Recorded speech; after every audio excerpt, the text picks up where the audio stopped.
Bismillah Ustaz dimulai. Nanti Oke, baik. Pertanyaan dan diakhiri dengan doa. Baik. Ya. Bismillahirrahmanirrahim. Assalamualaikum warahmatullahi wabarakatuh. Waalaikumsalam warahmatullahi wabarakatuh. Alhamdulillah. Alhamdulillahil hadi lil haq. Nas'aluhu ayyahdiyana linanhadha bi amanatina. Asyhadu an la ilaha illallah wahdahu la syarika lah. Wa asyhadu anna sayyidana Muhammadan abduhu wa rasuluhu la nabiyya ba'dah. Allahumma salli wa sallim wa barik wa karrim ala sayyidina wa maulana Muhammadin wa ala alihi wa ashabihi ajma'in. Rabbi shrah li sadri wa yassir li amri wahlul 'uqdatam min lisani yafqahu qawli. Rabbi ati nafsi hudaha wa zakkiha anta khairu man zakkaha anta waliyuha wa maulaha wa ba'd. Alhamdulillahi rabbil alamin.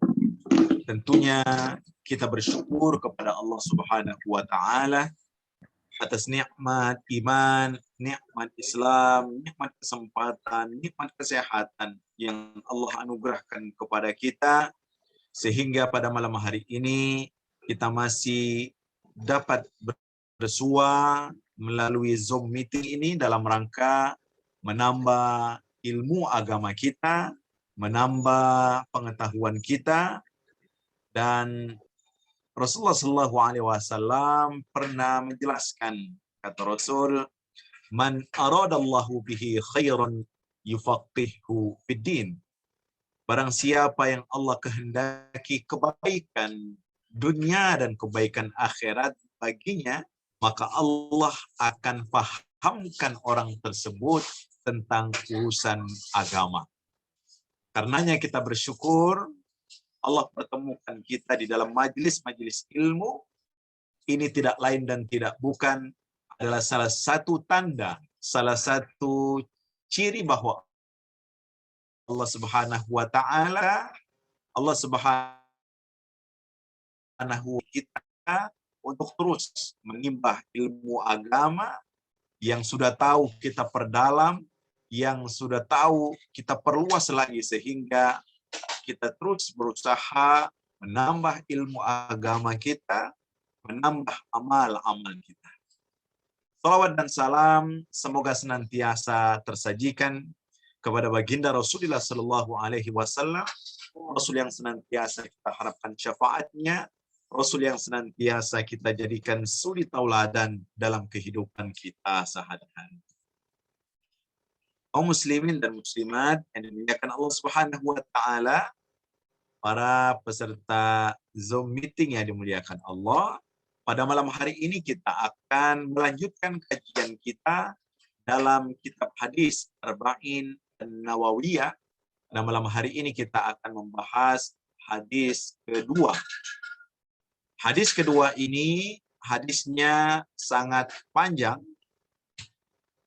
dan hadis ini adalah hadis yang pertama ditulis dalam kitab Sahih Muslim.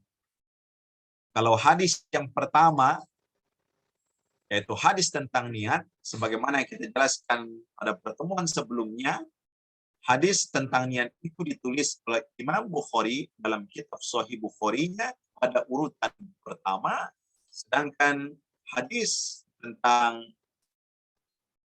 iman Islam, tentang ihsan yang termaktub dalam hadis kedua pada kitab Arba'in An-Nawawiyah ini dicantumkan oleh Imam Muslim dalam sahihnya pada urutan yang pertama.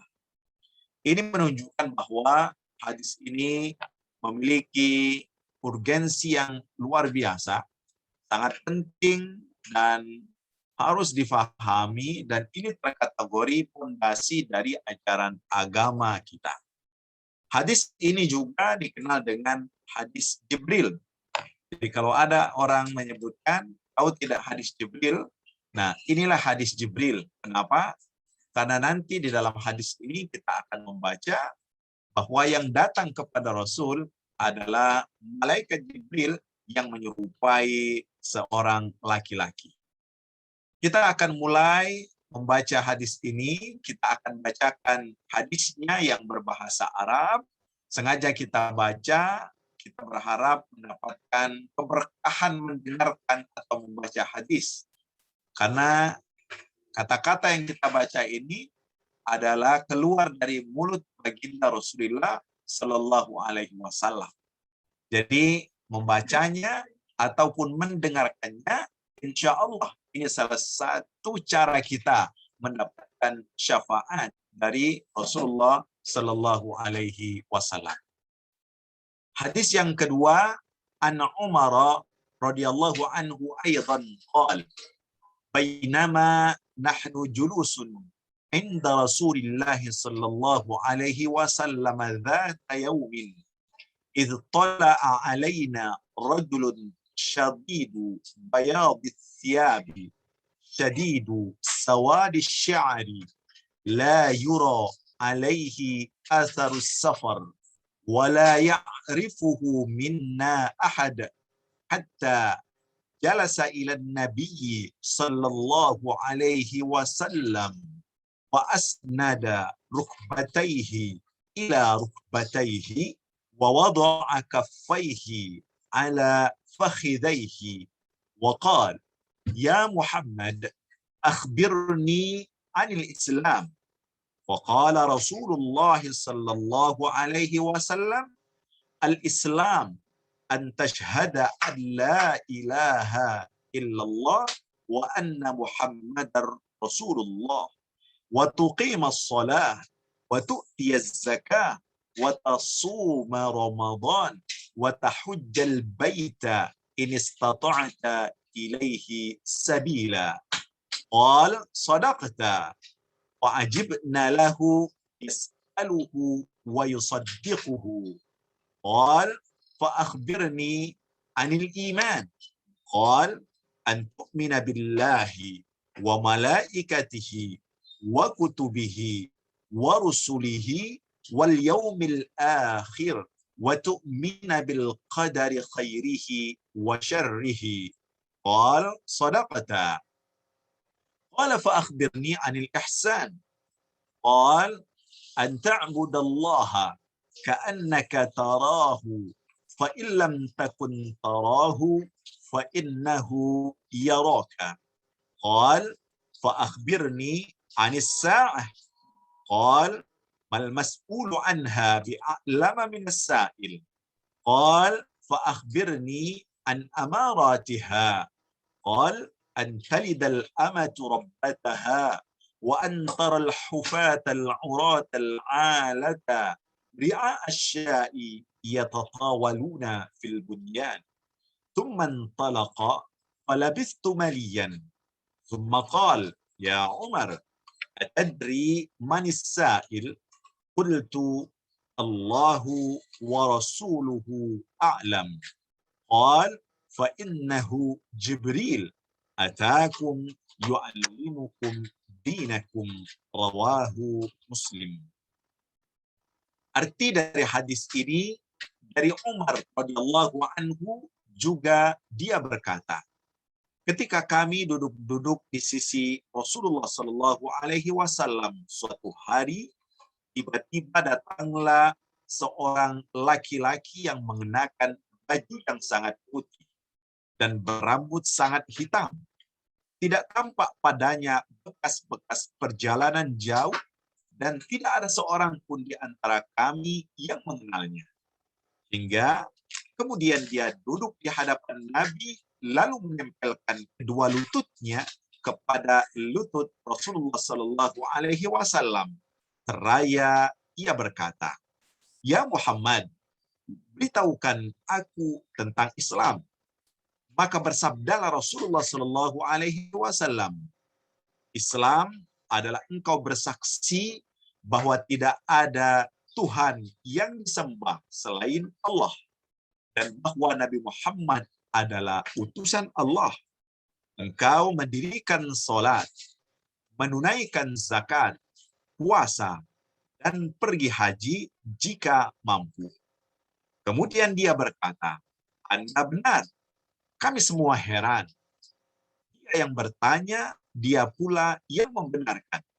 Kemudian dia bertanya lagi, beritahukan aku tentang iman.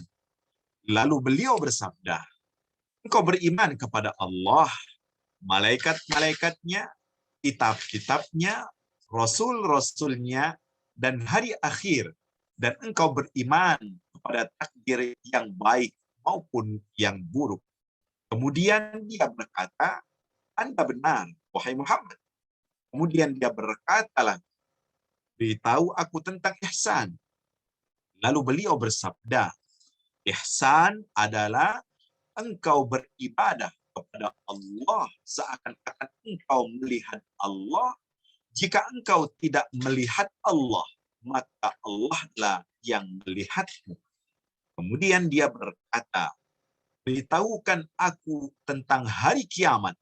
Kapan kejadiannya? Rasulullah Shallallahu Alaihi Wasallam bersabda, yang ditanya tidak lebih tahu dari yang bertanya. Dia berkata, beritahukan aku tentang tanda-tandanya. Beliau bersabda, tanda-tandanya adalah jika seorang hamba melahirkan tuannya. Dan jika engkau melihat seorang bertelanjang kaki dan bertelanjang dada, miskin, lagi pengembala domba, kemudian mereka berlomba-lomba meninggikan bangunan. Kemudian orang itu berlalu dan aku berdiam sebentar. Kemudian beliau, Rasulullah Shallallahu Alaihi Wasallam bertanya, tahukah engkau siapa yang bertanya? Aku berkata, Allah dan Rasulnya yang lebih mengetahui. Lalu beliau bersabda, ialah Jibril yang datang kepada kalian bermaksud mengajarkan agama kepada kalian. Hadis riwayat Imam. Bapak Ibu yang dimuliakan Allah Subhanahu wa taala, inilah hadis Rasulullah Shallallahu Alaihi Wasallam yang dikenal dengan hadis Jibril. Hadis Jibril karena yang datang kepada Rasulullah Shallallahu Alaihi Wasallam dalam bentuk menyerupai seorang laki-laki adalah malaikat Jibril.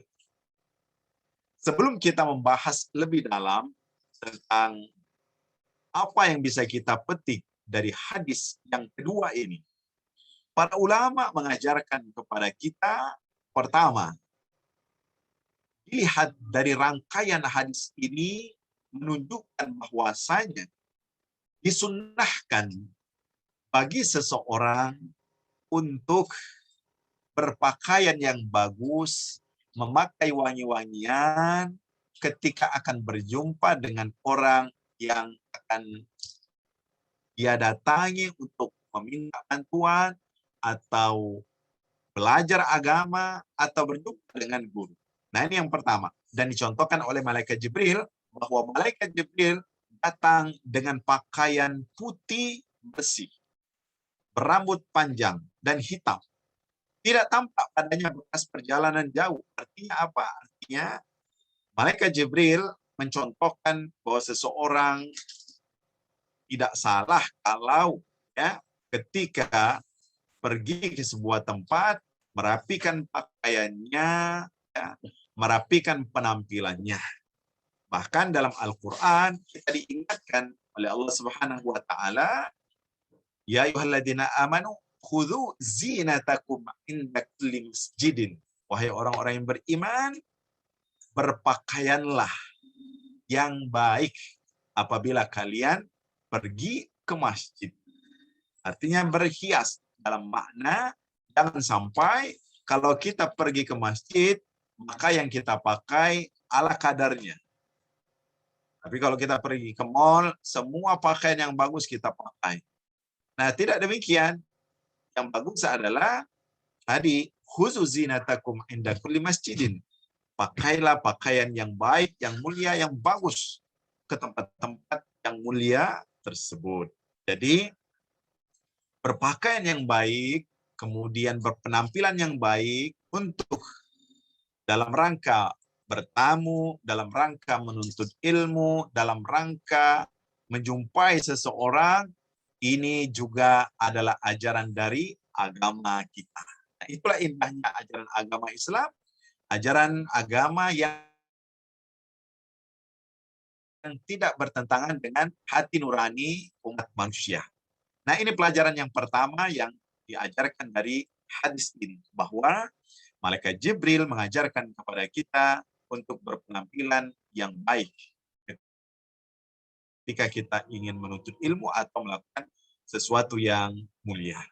Kemudian yang kedua, salah satu adab dan tata krama etika menuntut ilmu adalah sungguh-sungguh, sebagaimana yang dilakukan oleh malaikat Jibril kepada Rasulullah SAW, di mana beliau menempelkan kedua lututnya kepada lutut Rasul.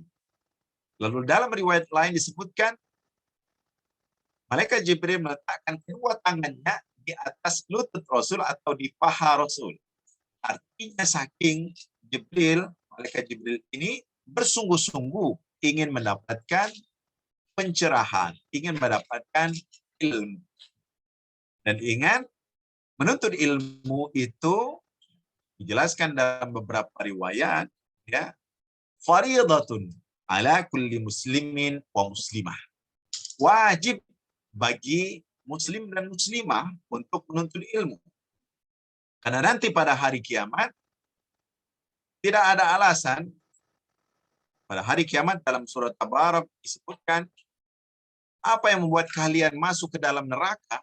Maka mereka menjawab, lau kunna nasma'u aw naqilu ma kunna fi ashabis sa'ir. Ya Allah, kalau kami dulu mendengar, menggunakan akal kami, belajar, maka kami tidak akan mungkin masuk di dalam sa'ir, neraka sa'ir ini. Nah, artinya menuntut ilmu agama khususnya adalah sebuah kewajiban bagi setiap kaum muslimin dan muslimah. Talabul ilmi fariidatun ala kulli muslimin wa muslimatin. Dan sebaik-baik ilmu yang dipelajari adalah ilmu tentang Allah Subhanahu wa taala. Mengenal Allah Subhanahu wa taala. Awaluddin ma'rifatullah.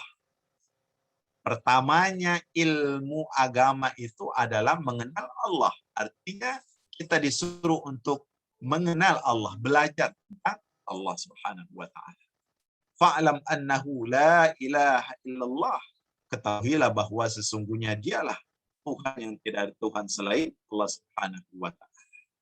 Maka malaikat Jibril mengajarkan kepada kita ketika menuntut ilmu hendaknya bersungguh-sungguh. Dan menuntut ilmu ini dia sebuah kewajiban dan juga diperhatikan apabila seseorang menuntut ilmu, tujuannya liumari bihis sufaha au yujadil bihil ulama. Kalau motivasi menuntut ilmunya untuk menantang atau mengalahkan seorang ulama atau membodohi orang-orang yang tidak tahu apa-apa, maka orang yang menuntut ilmu itu tidak mendapatkan kemuliaan, malah dia akan dicemplungkan, dimasukkan ke dalam api neraka. Karena motivasinya menuntut ilmu bukan karena Allah Subhanahu wa taala. Tapi motivasinya, saya belajar mati-matian misalnya supaya saya bisa mengalahkan si fulan, mengalahkan semua dengan tujuan apa? Tujuan keburukan. Nah, itu salah.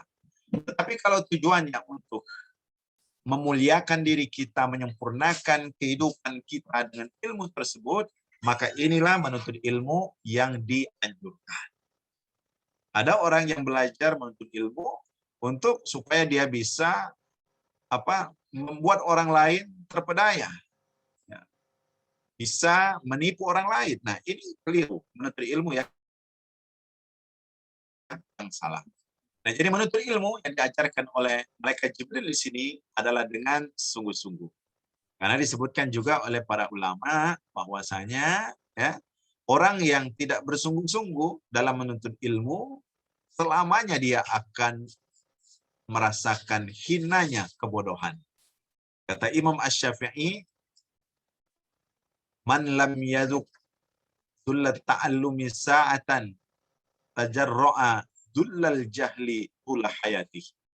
Barang siapa yang tidak merasakan capeknya belajar, ya, capeknya belajar, maka dia akan selamanya nanti akan merasakan kehinaan dari kebodohan yang tidak dia pahami tersebut.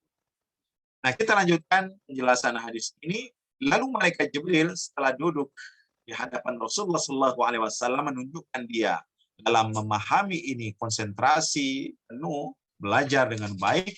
Lalu dia memanggil Nabi Muhammad SAW, ya Muhammad. Muhammad adalah Rasulullah SAW, dan kita tahu nama Nabi Muhammad ini banyak.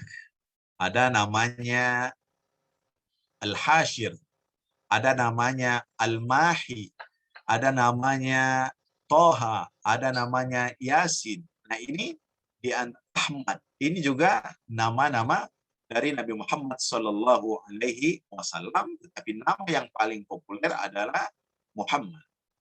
Nah, malaikat Jibril memanggil Nabi Muhammad SAW dengan kata-kata, ya Muhammad, beritahukan kepadaku tentang Islam.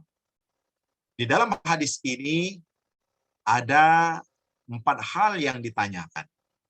Pertanyaan pertama adalah tentang Islam. Islam adalah pangkal dari seseorang, ya, masuk dalam lingkupan, dalam tempat yang disebut dengan beriman, menyerahkan diri kepada Allah Subhanahu wa taala. Itulah Islam. Yang kedua, iman, yang ditanyakan tentang iman. Yang ketiga, tentang ihsan, dan yang keempat ditanyakan tentang hari kiamat. Nah, pokok fondasi agama kita ini ada pada hadis ini tentunya. Karena di dalam hadis ini berbicara tentang Islam, berbicara tentang iman, tentang ihsan, dan tentang hari kiamat. Nah, para ulama menjelaskan urutan ini, urutan Islam, iman, ihsan, ini sepertinya urutan yang sudah baku. Dalam artian, tangga seseorang itu dimulai dari dia seorang Muslim. Ya. Kemudian baru naik levelnya mukmin, baru nanti puncaknya dia menjadi seorang muhsin. Muslim, mukmin, muhsin. Muslim artinya orang yang menyerahkan dirinya kepada Allah Subhanahu wa taala, dan seorang yang muslim harus memiliki ini. Pertama, dia harus bersaksi bahwa tidak ada Tuhan selain Allah Subhanahu wa taala. Inilah syahadatain. Jadi kalau kita ditanya apa itu syahadatain? Syahadatain itu adalah pertama syahadat Tuhan, yang kedua syahadat Nabi. Syahadatain adalah bersaksi bahwa Allah Subhanahu wa taala adalah Tuhan kita, dan bersaksi bahwa Nabi Muhammad SAW adalah utusan Allah.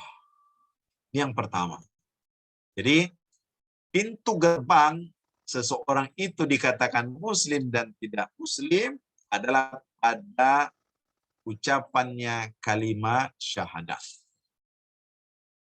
Jadi ketika seseorang sudah mengucapkan kalimat syahadat, maka dia adalah orang muslim. Terlepas dari apa motivasinya mengucapkan kalimat syahadat, maka dalam agama kita, orang tersebut adalah orang muslim. Kita tidak boleh membuka dada mereka, ngecek benar tidak dia mengucapkan ini karena Allah, mengucapkan syahadatnya, atau karena takut, atau karena iming-iming. Tidak boleh.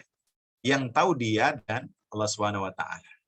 Nah, kasus ini terjadi pada masa Rasulullah SAW ketika seorang sahabat, ya, membunuh seorang musuh, di mana sang musuh itu ketika sudah terdesak, sang musuh itu mengucapkan syahadat, bersaksi bahwa Allah adalah Tuhannya, Nabi Muhammad adalah Rasulnya.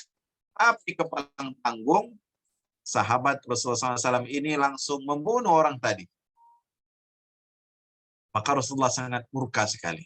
Kata Rasul, "Ala syaqaqta qalbahu?" Apakah engkau sudah membedah, membuka dadanya sehingga engkau tahu bahwa dia itu mengucapkannya karena takut, ya, atau karena Allah? Rasulullah SAW marah sekali dengan perilaku sahabat yang membunuh orang yang sudah mengucapkan kalimat syahadat tersebut. Nah, ini adalah pintu gerbang seorang dikatakan muslim, adalah dia mengucapkan kalimat syahadat. Kemudian yang kedua, rukun Islam adalah wa tuqimas shalah, mendirikan salat. Mendirikan salat ini adalah yang agama. Dan ternyata salat ini, kata Syekh Asy-Sya'rawi, dia adalah miniatur dari keempat rukun Islam yang lainnya. Di dalam sholat ada ucapan kalimat syahadat. Di dalam sholat ada zakat. Karena zakat tidak lain dan tidak bukan adalah mengeluarkan harta. Dan harta itu didapatkan dengan mengeluarkan waktu untuk bekerja. Menyisihkan waktu untuk bekerja. Nah, ketika seseorang sholat, waktu dia sholat itu bila digunakan untuk mencari nafkah, boleh jadi dia mendapatkan harta yang berlimpah ruah. Maka di dalam sholat juga, kata Syekh Sya'rawi, ada zakat. Di dalam sholat juga ada puasa. Karena orang yang sholat tidak boleh makan, tidak boleh minum, tidak boleh bicara bahkan. Ya. Tidak boleh. Ada puasa. Dan di dalam sholat ada haji. Karena kita sholat menghadap kiblat. Maka rukun Islam yang kedua mendirikan sholat ini, dia dijadikan tiang agama kita. Karenanya ketika syariat sholat ini diberikan kepada Rasulullah SAW, cara pemberian syariat sholat ini pun berbeda dengan syariat-syariat lainnya. Rasulullah SAW diundang untuk Isra Mi'raj, untuk berjumpa Allah Subhanahu wa taala dalam rangka menerima salat, perintah salat ini. Karenanya salat ini adalah kepala, ya, kepala segala amal kita. Dan yang akan pertama sekali nanti dihisab pada hari kiamat, awwalu ma yuhasabu bihil abdu yaumal qiyamati as-shalah. Kata Rasul, yang pertama akan dihisab pada diri seseorang pada hari kiamat nanti adalah salat. Adalah salat. Apabila baik, maka akan baik semua amalnya. Apabila buruk, maka akan buruk amalnya. Lalu dalam hadis itu dilanjutkan. Nah, ini keistimewaan salat-salat sunnah. Dalam hadis itu menjelaskan bahwa yang pertama akan dihisab adalah salat wajib. Ketika salat-salat wajib kita itu ada kurang-kurangnya, ada salah-salahnya, ada bolong-bolongnya, maka Allah perintahkan kepada malaikat, wahai malaikatku, coba cek salat-salat sunnahnya ini. Ada tidak? Sempurna tidak salat-salat sunnahnya? Kalau ada, maka tutupilah kekurangan salatnya dengan salat-salat sunnah yang dia kerjakan. Nah, jadi salat sunnah, ya, salat sunat rawatib, salat sunat duha, sunat wudu, tahajud, dan sebagainya itu adalah amal-amal yang bisa menutupi kurang-kurangnya salat-salat wajib kita tersebut. Apabila nanti salat sunnah-sunnah itu baik, maka itu yang akan menutupi. Tetapi kalau salat sunnah juga tidak ada, maka celakalah kita. Ya. Kenapa? Karena salat wajib sudah salah, sudah banyak bolongnya, dan kita juga sedikit salat sunnahnya. Kemudian yang ketiga, menunaikan zakat.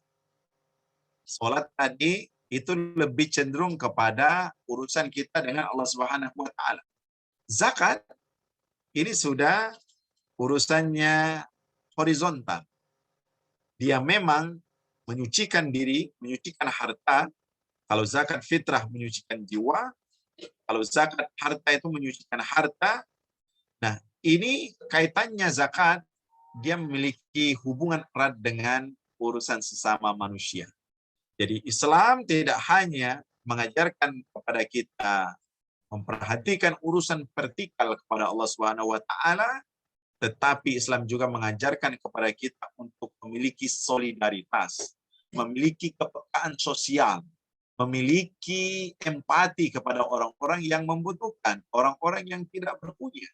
Maka di situ disyariatkan zakat. Makanya harta seseorang tidak akan berkah kalau tidak dizakatkan. Sebanyak apapun seseorang memiliki harta, maka dia tidak akan mendapatkan keberkahan hartanya apabila tidak dizakatkan. Bahkan dalam beberapa ayat kita baca di dalam Al-Quran, bahwa nanti pada hari kiamat orang-orang yang menumpuk-numpuk hartanya, tidak mengeluarkan zakatnya, maka harta-harta tersebut akan dililitkan ke lehernya, dan juga nanti harta-harta itu akan dijadikan lempengan-lempengan panas, kemudian dijadikan alat menyetrika tubuh mereka. Yang akan disetrika apa? Ada 3 tempat yang akan disetrika. Yang pertama akan disetrika itu wajahnya. Wajah kita akan disetrika. Orang-orang yang tidak mengeluarkan zakat. Kenapa wajahnya? Karena wajah ini adalah perumpamaan malunya orang yang tidak memiliki harta ketika dia minta. Seseorang tidak memberikan zakat atau tidak memberikan bantuan. Maka ketika mereka pergi, mereka sangat malu. Wajah mereka menjadi merah karena malu. Kemudian akan disetrika lambungnya. Lambungnya akan disetrika karena tempat makannya di situ. Kemudian belakangnya akan disetrika. Wazuhuruhum juga akan disetrika dengan lempengan-lempengan panas tersebut. Kenapa? Karena ketika seseorang meminta, kemudian kita melengos dan kita menampakkan belakang kita ini, dan belakang kita itu yang akan mendapatkan siksaan dari Allah Subhanahu wa taala. Nah, karenanya zakat adalah bagian rangkaian dari rukun Islam kita, dan kaitannya erat dengan bagaimana hubungan kita sesama manusia. Kemudian puasa bulan Ramadan. Puasa bulan Ramadan ini salah satu ibadah yang spesial.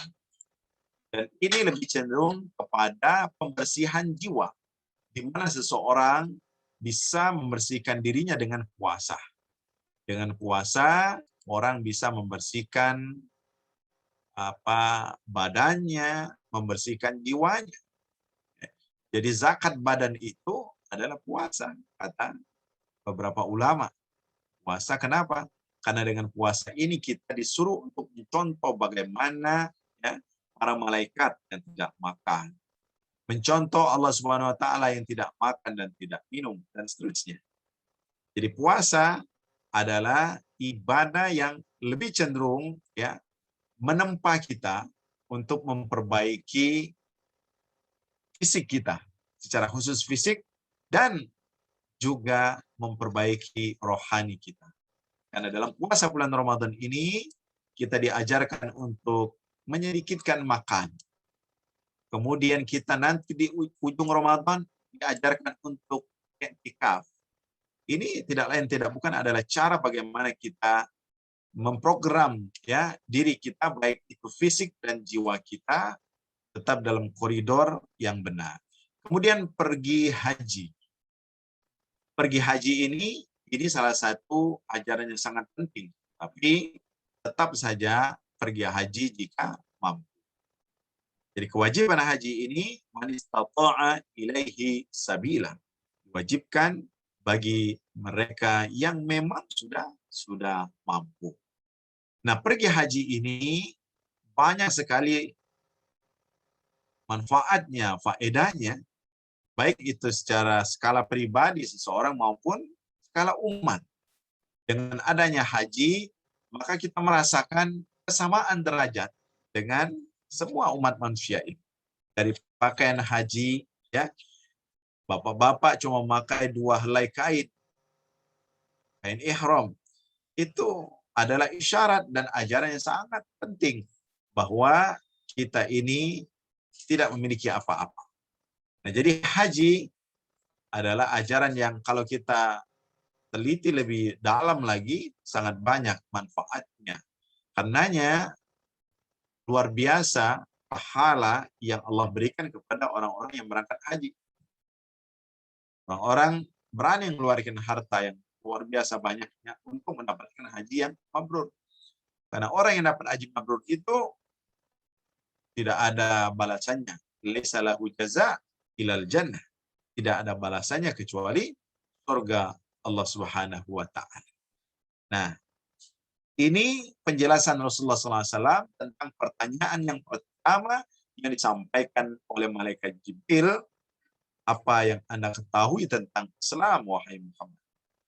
Nah, setelah Rasulullah SAW menjawab pertanyaan ini, orang itu mengatakan, Anda benar. Malaikat Jibril mengatakan, Anda benar. Para sahabat yang tidak tahu siapa yang bertanya ini kaget. Ini orang bertanya, tapi dia bilang benar.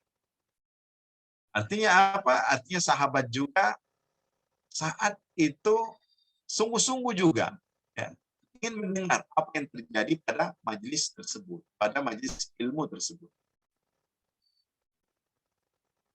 Kata sahabat, dia membenarkan. Lalu kami heran, bagaimana bisa kok dia bertanya, dia yang membenarkan. Nah, inilah pertanyaan yang pertama yang terkait dengan rukun. Nah, rukun Islam ini bila kita lihat secara umum, dia sangat terkait dengan amal badan. Ya, amal zahir. Mengucapkan kalimat syahadat tadi, kemudian melakukan sholat, kemudian zakat, puasa, dan pergi haji. Jadi, rukun Islam ini lebih cenderung dia kepada amalan-amalan zahir. Amalan-amalan zahir. Nah, kita lanjutkan sedikit lagi. Kita masuk kepada pertanyaan yang kedua. Malaikat Jibril pun bertanya lagi. Hai Muhammad, beritahukan kepadaku tentang iman. Iman.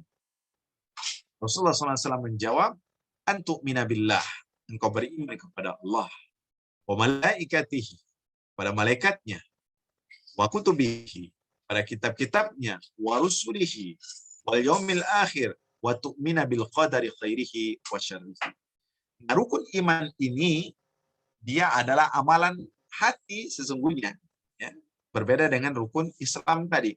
Rukun iman ini adalah amalan hati. Ketika seseorang beriman, itu al-imanu huwa at-tasdiq. Membenarkan. Jadi ketika seseorang sudah membenarkan bahwa Allah Subhanahu wa taala adalah Tuhannya, maka dia dikategorikan sudah beriman. Beriman bahwa Allah Subhanahu wa taala adalah Tuhan yang menciptakannya, yang memberikan rezeki kepadanya. Dan ketika kita memahami tentang iman kepada Allah Subhanahu wa taala ini kajiannya panjang luar biasa. Apa itu yang dimaknai dengan iman kepada Allah? Bukan sekedar kita tahu bahwa Allah Tuhan kita, tetapi lebih dari itu kita menyadari bahwa kita mengetahui Allah dengan sifat-sifatnya. Kita mengetahui Allah dengan asma-Nya, dengan nama-namanya yang sempurna. Kita kupas satu-satu tentang asma'ullah al-husna, asma'ul husna. Maka kita akan betul-betul memahami bahwa memang kita butuh beriman kepada Allah. Ketika orang memahami bahwa Allah adalah Tuhannya, maka dia yakin segala yang terjadi di muka bumi ini atas kehendak Allah. Tidak bergeser, tidak bergerak satu daun pun kecuali atas izin Allah Subhanahu wa taala. Maka dalam hadis yang lain disebutkan, sekiranya seluruh penduduk dunia ini berkoalisi, bersatu padu, bersekongkol untuk memuliakanmu, tapi Allah tidak izinkan, tidak akan mungkin terjadi. Sebaliknya, satu dunia ini, jinnya, manusianya, semua partainya berkumpul untuk mencelakakanmu. Tapi kalau Allah tidak izinkan, maka tidak akan terjadi. Nah, ini muncul dari mana keyakinan ini? Kalau kita betul-betul yakin bahwa Allah adalah yang memiliki segalanya. Allah yang maha menentukan. Maka orang yang kuat imannya kepada Allah, dia tawakalnya kuat juga. Tawakal dalam makna apa? dia berusaha kemudian menyerahkan semuanya kepada Allah Subhanahu wa taala. Itu yang dimaksud dengan tawakal yang benar. Jadi orang yang tawakal, orang yang ridho, orang yang sabar, itu hadir dan muncul karena imannya kepada Allah memang sudah hebat, sudah kuat. Maka benar tadi, fa'lam annahu la ilaha illallah. Pahamilah, pelajarilah, ketahuilah. Kita disuruh belajar tentang tidak ada Tuhan selain Allah Subhanahu wa taala. Nah, jadi ketika kita memahami Allah Tuhan kita, maka akan hadir pengaruh-pengaruh positif dalam diri kita. Kalau kita memahami bahwa Allah Subhanahu wa taala Maha mengetahui, maka kita luar biasa berhati-hatinya dan seterusnya. Kemudian beriman kepada malaikat. Malaikat ini ya adalah utusan Allah. Dialah yang menyampaikan wahyu dari Allah Subhanahu wa taala kepada para nabi-nabinya. Dan dalam istilah tauhid ini disebut dengan wasithah. Jadi Allah adalah yang memberikan yang menyuruh para malaikat untuk menyampaikan wahyu kepada para nabi, Nah, kita tahu bahwa malaikat ini sangat banyak. Malaikat banyak tugasnya. Dan yang kita ketahui hanya 10. Padahal banyak sekali malaikat itu bertugas. Di antaranya disebutkan dalam beberapa riwayat bahwa malaikat itu tugasnya menjaga kalian dari segala macam keburukan. Maka kadang-kadang kita tidak hati-hati misalnya dalam berjalan, tapi kita masih selamat. Nah, siapa yang menyelamatkan itu? Itu Allah menyuruh malaikat. Jadi malaikat yang ada di sisi kiri kanan kita ini ditugaskan oleh Allah SWT untuk menjaga kita. Kalau belum takdirnya, kita diselamatkan. Tetapi kalau sudah takdirnya kita kena musibah, maka malaikat itu pun tidak bisa melakukan membantu kita.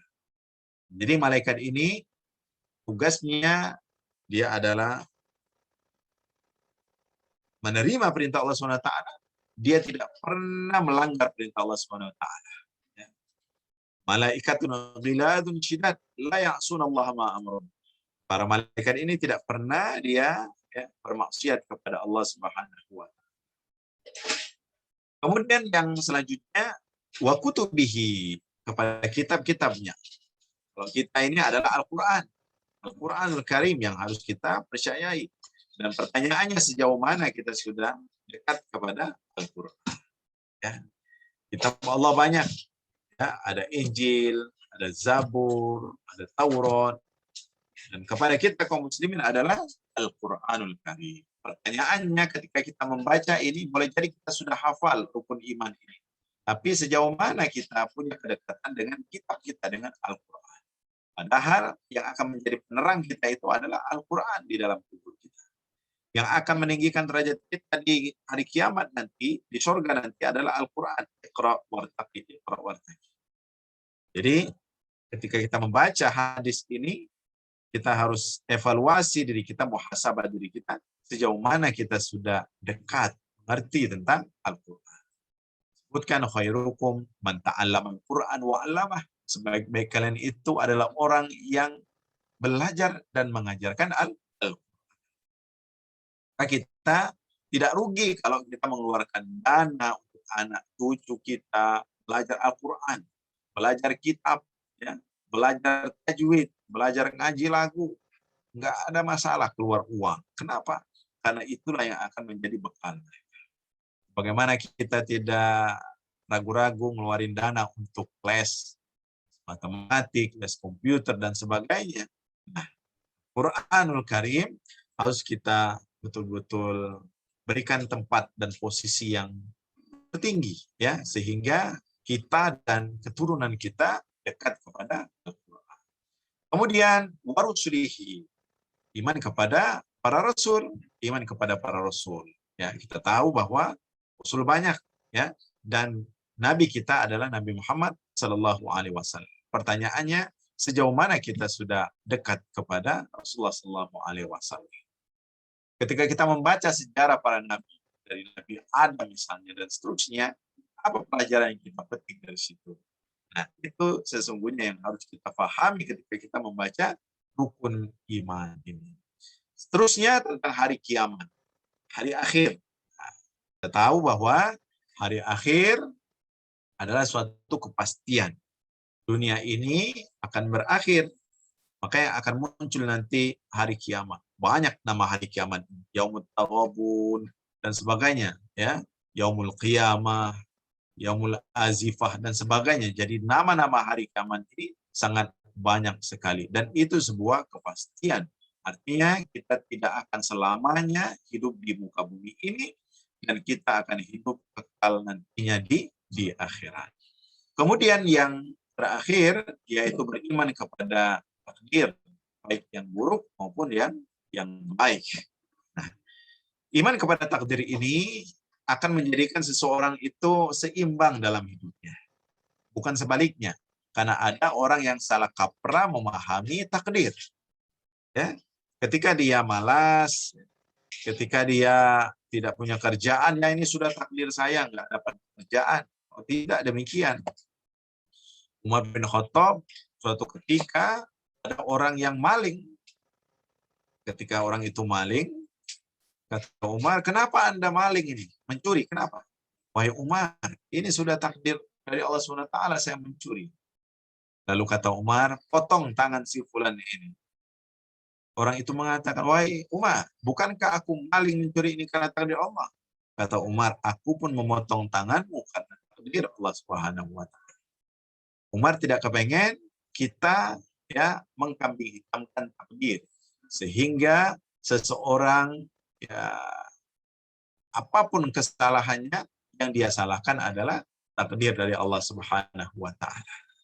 Ketentuan memang sudah Allah siapkan bagi kita, tetapi kita tidak tahu. Ya. Taunya itu kalau dia sudah terjadi. Maka tugas kita adalah ikhtiar. Jadi dalam urusan takdir ini, tugas kita manusia bukan ngecek takdir kita apa, tetapi kita disuruh berikhtiar sampai nanti Allah menentukan apa yang akan terjadi. Nah, ini pertanyaan malaikat kepada Rasulullah SAW tentang iman. Lalu orang itu mengatakan, Anda benar, Anda benar. Nah, saya kira ini dulu dua pertanyaan malaikat yang kita bahas pada malam hari ini. Saya kira sudah banyak tadi yang sudah kita jelaskan. Ke depan mungkin kita akan lanjutkan nanti tentang ihsan dan tentang asyratus sa'ah, tentang tanda-tanda hari kiamat. Saya kira itu dulu dari saya sebagai pengantar. Kita masih ada waktu untuk diskusi dan tanya jawab seputar tema kita ini atau ada hal-hal lain yang ingin didiskusikan dan ditanya. Saya persilakan untuk Bapak Ibu peserta yang hadir pada malam hari ini, kira-kira apa yang bisa ditanyakan, saya persilakan. Halo, semuanya sehat? Halo. Sehat ya? Sehat. Alhamdulillah sehat. Mana ya? Tadi mau bicara. Udah.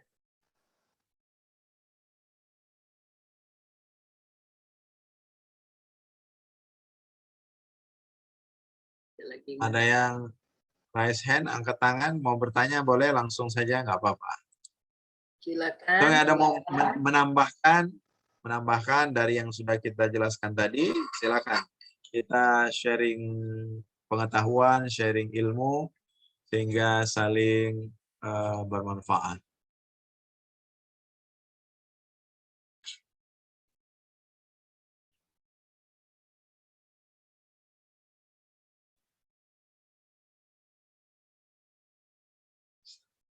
Itu baru gabung ya, Bu Nur ya?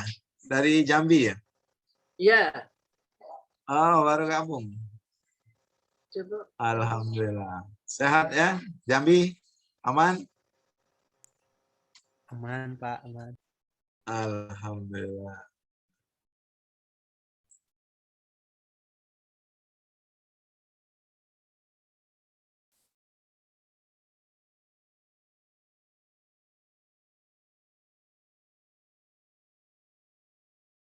yang lain. Sudah ada belum yang bertanya? Silakan.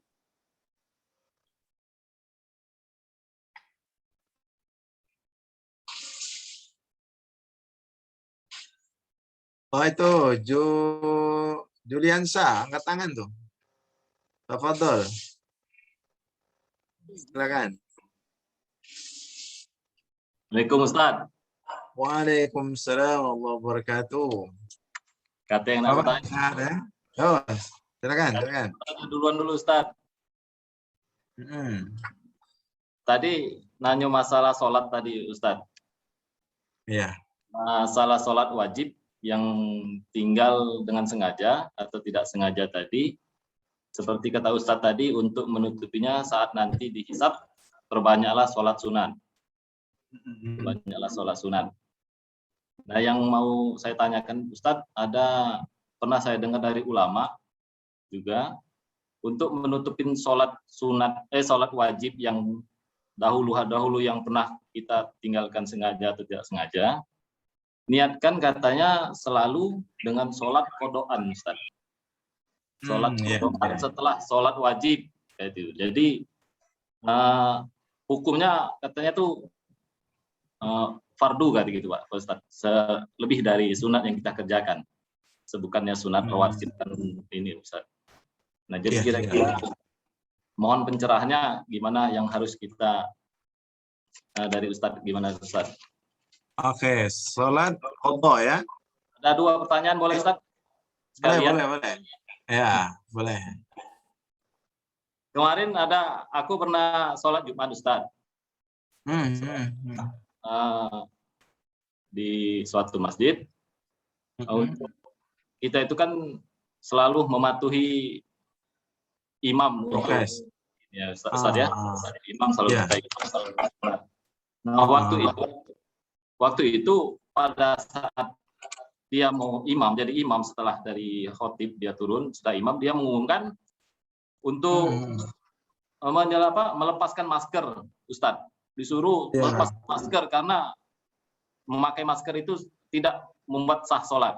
Jadi aku pribadi merasa bingung Ustaz, karena satu sisi kan kita harus mematuhi imam, tapi satu sisi kita di saat pandemi ini kita takut juga resiko yang kayak gitu Ustaz. Kira-kira gimana Ustaz menurut Ustaz itu? Ya baik. Yang pertama mengenai sholat qadha ya. Sholat qadha ini memang 4 mazhab memang menyebutkan tentang sholat qadha. Jadi hutang kita kepada Allah itu harus kita bayar sebagaimana hutang kita kepada manusia.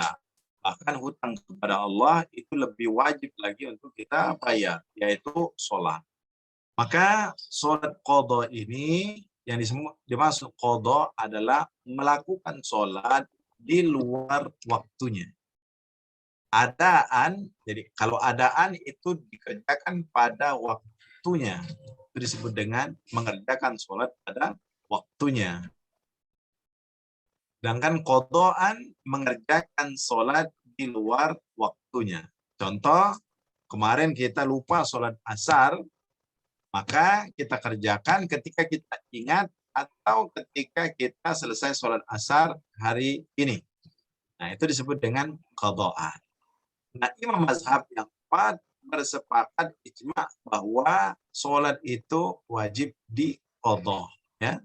Wajib diqadha. Sebagaimana hutang harus kita bayar. Makanya apabila kita banyak lupa sholatnya, kata mazhab Asy-Syafi'i, kata Imam Syafi'i, kita perkirakan kurang lebih berapa lama dan berapa banyak kita lupa sholat tersebut. Maka kita taksir saja berapa dan kita lakukanlah sholat qadha tersebut. Ya. Jadi sholat qadha sesuai dengan berapa banyak kita yang lupa. Tapi kalau sudah kebanyakan, bagaimana caranya? Ya kita cicil saja. Dicicil. Tidak harus satu waktu itu kita lakukan sholat qadha tersebut. Nah, ini yang biasa dilakukan. Jadi setiap selesai sholat wajib kita, ya, yang adaan kita, maka kita lakukan sholat qadha. Nah, ini pendapat mazhab yang 4. Nah, kemudian ada pendapat lain yang mengatakan innas salata kanat 'alal mu'minina kitaban mawquta. Bahwa sholat itu sudah ditentukan waktunya, apabila sudah lewat, maka sudah lewat, tidak usah lagi dikerjakan.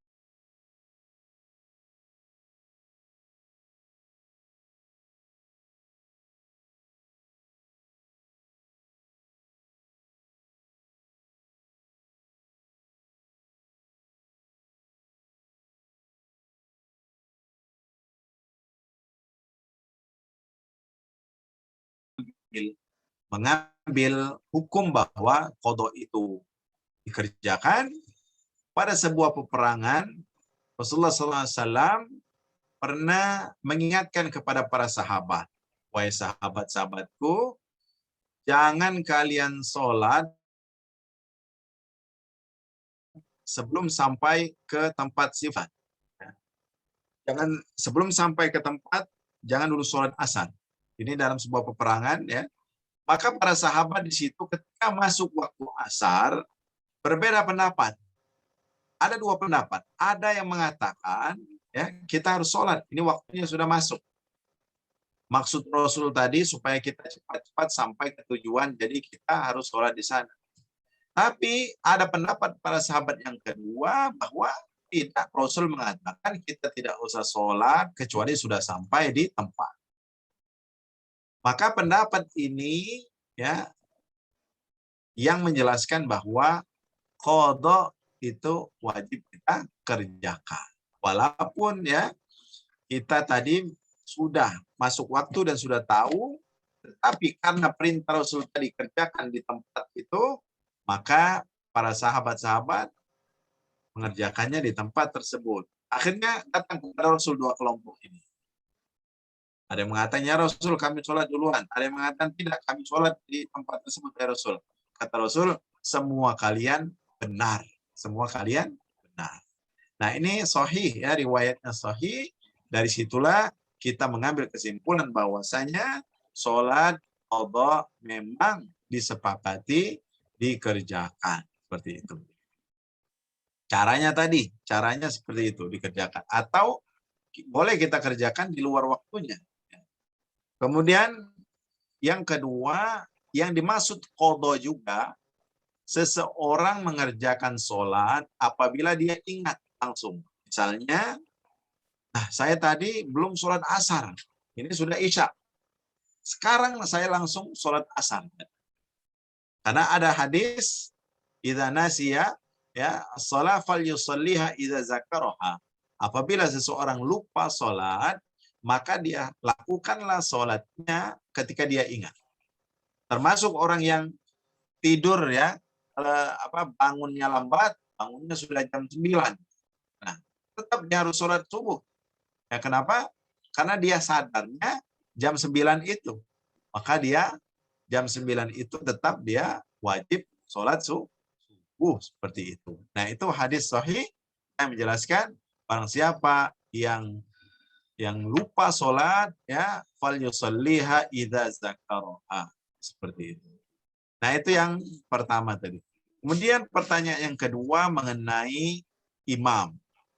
Imam harus kita patuhi. Memang betul dalam hadis disebutkan, innama ju'ilal imamu liyu'tamma bihi. Kita disuruh untuk mengikuti imam, ya, karena imam itu jadikan panutan. Nah, ini dasar prinsip awalnya seperti itu. Tapi kita harus juga membaca dalil lain bahwa kata Rasul, la ta'ata li makhluqin fi maksiatillah. Kita tidak boleh taat kepada siapapun ketika ajakan orang tersebut mengajak kepada maksiat atau hal yang mudarat. Siapapun kita tidak boleh ikut, ya. La ta'ata li makhluqin fi maksiatillah. Tidak ada ketaatan kepada makhluk dalam bermaksiat. Maksiat di sini luas maknanya. Kalau diikuti kita mudarat, tidak usah diikuti. Kalau diikuti kita celaka, tidak usah diikuti. Nah, seperti itu yang dimaksud. Jadi, dari dalil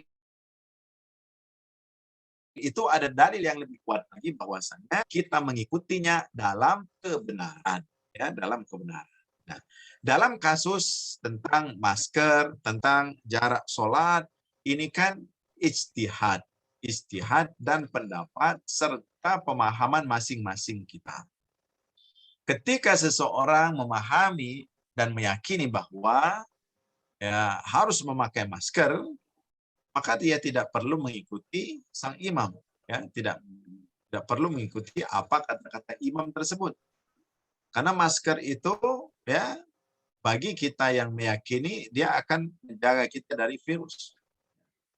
Jadi kita tidak wajib mengikuti apa yang dipaksakan oleh imam tersebut. Artinya selama kita meyakini yang diajarkannya itu tidak bertentangan dengan, ya, kebenaran yang kita pahami secara umum, ya, tadi, karena tadi kan sudah dapat kita dari para dokter penjelasan dari ahli-ahli virus menjelaskan bahwa droplet itu bahaya, maka kita memakai masker. Ya, kita tetap saja memakai masker seperti itu. Tidak wajib, ya, mengikuti apa kata sang imam tadi. Kalau imamnya salah kan kita disuruh ingatin, malah dalam sholat bahkan. Imamnya salah, kita tidak boleh ikut. Nah, kita ingatin. Imamnya salah ruku, kita ingat. Nah, seperti itu. Jadi, sekalipun dalam sholat, kita tetap disuruh untuk mengingatkan sang imam. Jadi, imam itu tidak mutlak benar. Ya, imam boleh jadi salah, boleh jadi keliru. Maka yang kita ikuti yang benarnya saja. Saya kira itu jawabannya Julia tentang dua pertanyaan tadi. Ya, kalau Ustaz. Ya, sama-sama.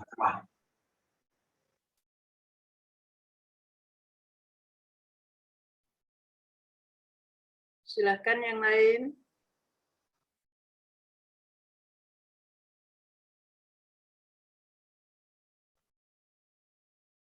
Dari Muba ada? Dari Muba? Dari Muba, silakan. Dari, oh ini ada Pak Sayuti. Ya, Sayuti. Ya Allah. Ya. Sayuti dari Ya, Assalamualaikum Ustaz. Waalaikumsalam warahmatullahi wabarakatuh. Ini nama imam besar ini, Imam As-Suyuti, pengarang tafsir. Wah, Alhamdulillah. Alhamdulillah. Untuk sementara belum ada, sudah jelas Ustaz. Belum ada. Alhamdulillah. Ya. Siap. Ayu nih tadi saking hebatnya pengen ini baik tentang sholat tadi. Bahwa sholat itu puasanya ada, yang 5 rukun Islam tadi. Hebat nian. Berarti Betul. itulah yang salutnya itu, bagusnya itu, berarti ketinggian wajibnya itu. Betul. Karena dalam sholat kan pasti kita bersyahadat. Oh, bersahadat. Terus menahan, tidak boleh makan nasi sebiji ben. Ya, apalagi kan? Makan permen, ya. Puasanya ada, kata Ustaz tuh, ya Allah, baru itu kajiannya itu kan. Betul. Makanya pada Isra Mi'raj itu kan yang dipukul itu kepala. Jadi dilihatkan kepada Rasulullah ketika Isra Mi'raj itu ada segolongan orang yang dipecahkan kepalanya, kemudian bagus lagi, pecah, bagus lagi. Ya Allah. Ketika ditanya oleh Rasulullah, siapa mereka ini? Nah, kata Malaikat Jibril, inilah golongan orang-orang yang malas sholat. Kenapa kepala? Karena otaknya memang memprogram tidak mau sholat. Maka yang dipukul itu adalah yang memprogram tidak mau sholat itu. Jadi disebutkan ternyata memang sholat ini fondasi dan tiang agama, karena di dalamnya tadi terangkum semuanya, terangkum semua rukun Islam yang 5 itu. Itulah dapatnya itu tadi kan. Alhamdulillah. Terus kalau di luar tema boleh nanya? Boleh. Ayu ini sekarang lagi ngaji online surat At-Taubah. Di situ- At-Taubah. Ya, At-Taubah itu kita tidak boleh membaca Bismillah. Nah, di situ Ustadz tolong dijelaskan alasannya itu.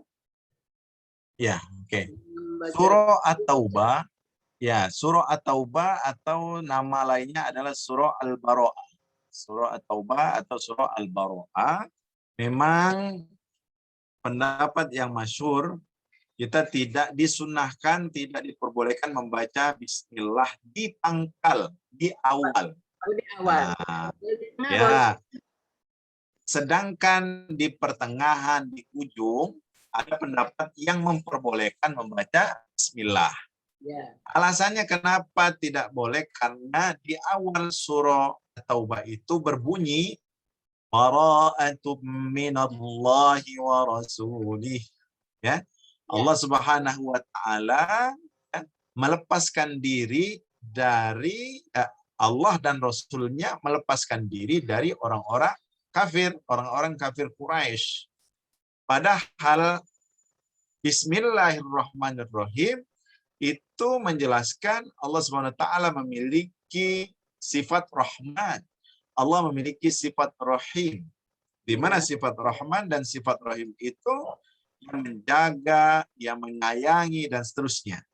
Tetapi pada ayat yang pertama sudah bertentangan dengan makna Bismillahirrahmanirrahim. Makanya disepakati oleh para ulama pada awal surah At-Taubah atau surah Baro'ah itu tidak diperkenankan membaca Bismillahirrahmanirrahim. Tapi di pertengahan, di ujungnya diperbolehkan. Diperbolehkan seperti itu. Oh, boleh ya. Seandainya Ya. terbaca kayak itu Bismillah, tidak apa-apa ya Pak Ustadz ya. Ya, betul. Ya. Terima kasih. Ya, sama-sama. Insya Allah. Terus lanjut, Ayo kalau masih ada, boleh. silakan Tante Neti. Insya Allah nanti yang sisanya akan kita jelaskan pada pertemuan yang akan datang tentang ihsan dan tentang amarah. Asyratus sa'ah.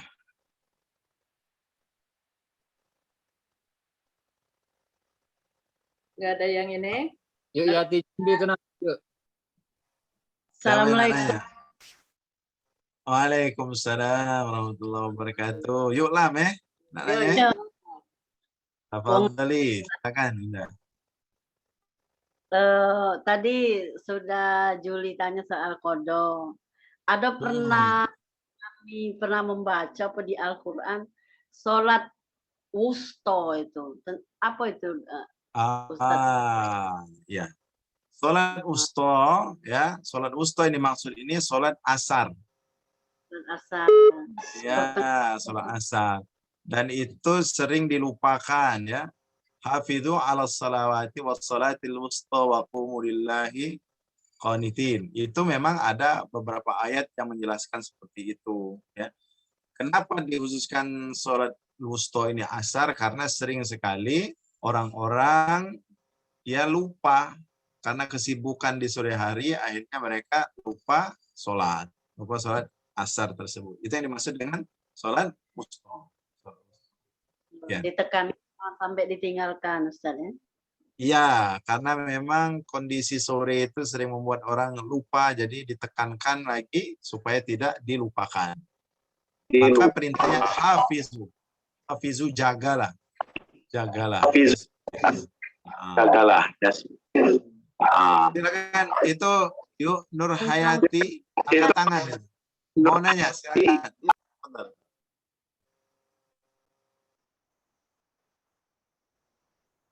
Suaranya nggak keluar tapi.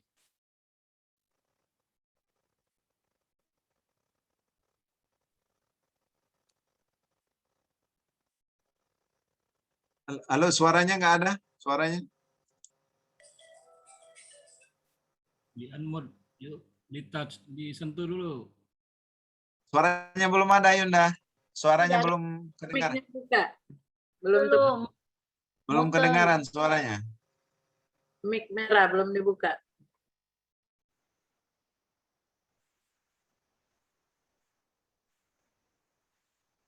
Ada yang paham bahasa isyarat?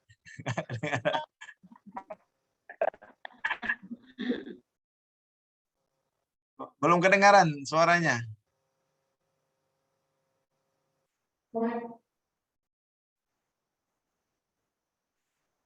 Apa di chat, coba di chat, mungkin enggak kedengaran. Dibantu. Atau kalau enggak di chat aja, ditulis di chat itu. Iya, Suaranya enggak kedengaran. ya di grup.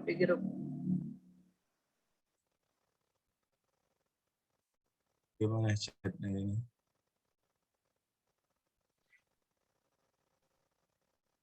Oh iya, ada Firman. Nah. Ada yang dengar ini? Ada Firman juga itu.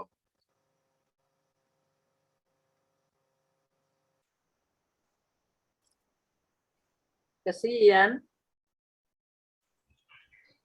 Pakai Suara. HP Firman aja kalau udah Firman.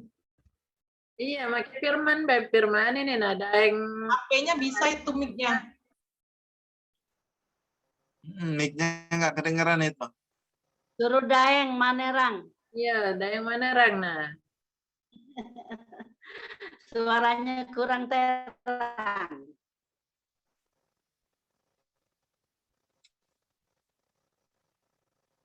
ini Muhammad Muslim ini anak Yati juga ini.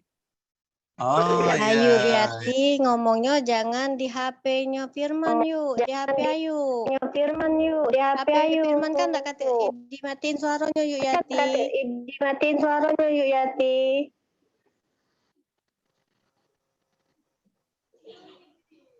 Lanjut Be Moham. Siap. Nah, Nah, ada ini suaranya. Waalaikumsalam. Waalaikumsalam warahmatullahi wabarakatuh. Nah, kedengaran. Aduh. Halo, Assalamualaikum warahmatullahi wabarakatuh, Pak Ustadz. Waalaikumsalam warahmatullahi wabarakatuh. Nah, makin daeng dia masuk. Iya, Makin. kedengaran. Jadi terima kasih atas waktunya. Saya pengen bertanya nih masalah sholat sunat tadi. Selain untuk kita berbanyak untuk membayar hutang-hutang kita yang lalai, entah sengaja maupun tidak disengaja dari muda dulu. Katanya bisa juga menyembuhkan penyakit. Ya, sebagian ulama ada yang saya pernah dengar ceramahnya. Ayo, alhamdulillah kalau begitu Pak Ustadz. Mohon penjelasannya Pak Ustadz. Iya, baik. Assalamualaikum warahmatullahi wabarakatuh. Waalaikumsalam warahmatullahi wabarakatuh. Jadi mengenai sholat sunnah ini banyak sekali manfaat dan faedahnya. Pertama tadi dia akan menutupi bolong-bolong sholat wajib kita. Kemudian yang kedua, sholat sunat nafilah, sholat sunat itu ya apabila kita kerjakan, maka kita akan menjadi orang yang disayang Allah Subhanahu wa taala. Bahkan dalam hadis itu disebutkan ya, ketika seseorang itu sudah menjadi kekasih Allah, maka penglihatannya Allah yang membuatnya melihat. Bagaimana dia berjalan, bagaimana dia memegang, itu seakan-akan semuanya atas izin Allah Subhanahu wa taala. Jadi kita nanti digerakkan oleh Allah. Nah, itu saking orang banyaknya melakukan ibadah sunnah, termasuk ibadah sholat sunnah tersebut. Nah, termasuk yang disebutkan tadi bahwa sholat bisa mengobati, itu salah satu juga keberkahan dari sholat sunnah. Ya. Tapi dalilnya tidak langsung. Dalilnya itu dari mana dalilnya? Bahwa dalilnya semua perbuatan baik termasuk ibadah sholat itu akan menjadikan hati seseorang menjadi tenang. Pikiran tenang. Pikiran tenang, hati tenang itu akan langsung berdampak kepada fisik kita. Nah, jadi dalilnya Ustadz tadi itu dalilnya panjang masih, tetapi tidak salah, benar bahwa sholat sunnah itu akan bisa menyembuhkan penyakit-penyakit. Kenapa? Karena dengan sholat sunnah hati kita akan menjadi tambah tenang, pikiran kita tenang, dan pikiran tenang, hati tenang itu akan berdampak kepada fisik kita. Kita termotivasi untuk sehat, ya. Kita termotivasi untuk senantiasa berhusnuzon, termotivasi untuk optimis terus dalam segala sesuatu. Akhirnya kita menjadi sehat walafiat. Nah, jadi alhamdulillah itu juga salah satu keberkahan dari sholat sunnah yang kita kerjakan. Saya kira demikian Yunda jawabannya. Terima Terima kasih. kasih pertanyaan. Syukran. Syukron. Ya. Oke, Bapak Ibu sudah jam 10, takutnya Bapak Ibu ada kegiatan lagi, mungkin besok subuh dan sebagainya, mungkin masih ada kegiatan. Saya kira kita cukupkan dulu, ya. Insya Allah kita akan jumpa lagi pada pertemuan yang akan datang. Kita akan lanjutkan setelah hadis ini, kita lanjutkan lagi hadis berikutnya, insya Allah. Semoga yang kita pelajari memberikan manfaat, tidak hanya manfaat secara pemikiran kita, tetapi insya Allah lebih mendekatkan diri kita kepada Allah Subhanahu wa Ta'ala. Jadi ilmu ini mungkin sudah banyak kita ketahui, tetapi yang paling sulit itu bagaimana ilmu yang kita pahami ini bisa meresap dalam hati kita. Karena dulu ada seorang ulama, ada ulama Ibnu Mubarak, ya, ini sedikit saya ceritakan. Dia itu seorang alim besar, alim hebat, ahli warok, orang yang sufi. Tapi dia masih menghadiri majlis, ya, ilmu seorang anak muda, masih ustadz muda kalau zaman kita sekarang. Ketika ditanya, wahai Ibnu Mubarak, sang guru, kok masih hadir ke majlis seperti ini? Kau seorang alim. Apa jawabannya? Saya sudah hafal hadis yang kamu baca ini sebelum ayahmu lahir.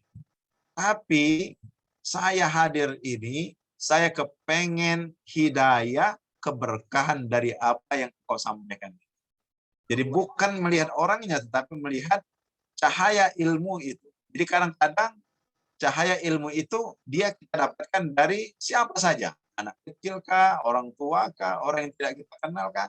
Nah itulah luar biasanya ketika kita menuntut ilmu, walaupun ilmu itu sudah pernah kita dengar, kita pelajari, tetapi yang lebih jauh dari itu yang harus kita ambil adalah cahaya dari ilmu tersebut. Nah, kita berharap kehadiran kita di majelis-majelis seperti ini akan menambah cahaya keberkahan itu, ya, memperkuat istiqomah kita sehingga kita terus berada di jalan yang Allah ridhoi. Amin. Allahumma amin. Mari kita akhiri dengan sama-sama membaca surah Wal Asr.